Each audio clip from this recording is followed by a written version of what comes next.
नमस्कार साथियों, राष्ट्रीय उपलब्धि सर्वेक्षण 2021 गणित कक्षा 8 के मॉडल पेपर में प्रश्न संख्या 131 पर आज अपन डिस्कस करेंगे।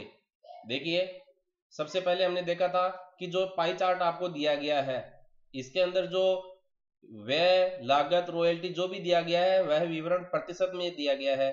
और पाई चार्ट में अपन जानते हैं कि उसका जो पूरा घेरा होता है, जहां से आप शुरू करते हैं, एक केंद्र बिंदु जो होता है वृत्त का, उसके चारों तरफ के जो कोण होते हैं वो 360 डिग्री के बराबर होते हैं।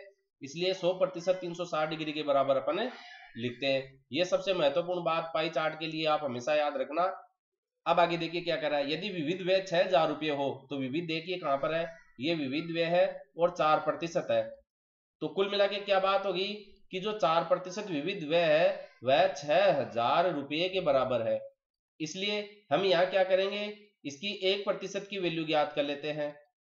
हर सवालों में आपको इस तरीके से ही करना है। तो ये 6000 रुपये। अब 1% का खर्चा आप ज्ञात कर लीजिए कि 1% कितने रुपए के बराबर है। तो 6000 में आप क्या करेंगे, 4 का डिवाइड कर देंगे, वज्र गुणा कर दिया, हस्तांतरण कर दीजिए। तो ये 15 बार चला जाएगा भाग, यानी कि 1% जो है वह इसमें 1500 रुपये के बराबर है। अब आगे देखिए वो क्या कह रहा है कि यदि ये 6000 रुपये है तो रॉयल्टी से और जिल्दसाजी तथा कटाई के लिए जो व्यय है उसमें वो कितना अधिक है। देखो, रॉयल्टी आपकी 15% है और जिल्दसाजी तथा कटाई के लिए जो व्यय का विवरण है वह 18% है, यानी कि 18% ज्यादा है, 15% कम है। तो ये जो 3% का अंतर है वह कितना है रुपये में, ये जानकारी ये ले रहा है। सीधी सीधी बात ये है। तो इसको एक तो आप इस तरीके से कर सकते हैं कि जो 1% का खर्चा आपका 1500 रुपये है, उसको एक तो बार तो आप 18% से गुणा करो। 18 गुणा 1% होता है और 1% आपका 1500 रुपये के बराबर है, तो 18 गुणा 1500 रुपये, तो ये आपका 27000 रुपये प्राप्त होता है। अब इसी तरीके से आप 15% का भी खर्चा ज्ञात कर लीजिए कि जो 15% खर्चा है वह कितने रुपये के बराबर है।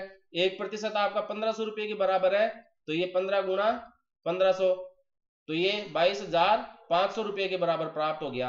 अब 27000 में से 22500 आप कम कर दीजिए, तो ये 4500 रुपये आपको प्राप्त होता है। या सीधा आप ये भी कर सकते हैं कि जो 18% का खर्चा जिल्दसाजी तथा कटाई के व्यय के लिए है और 15% जो खर्चा है वह रॉयल्टी में है, इन दोनों का आप अंतर करते हैं तो आपको 3% का अंतर प्राप्त होता है। तो आप डायरेक्ट भी 3% का हल ज्ञात कर सकते हैं कि जो 3% है वह 3 गुणा 1% के रूप में अपन लिख सकते हैं। 1% का खर्चा कितने, 1500 रुपये है, तो 3 गुणा 1500 देखिए आपका कितना है, 15×3 45, 4500 रुपये।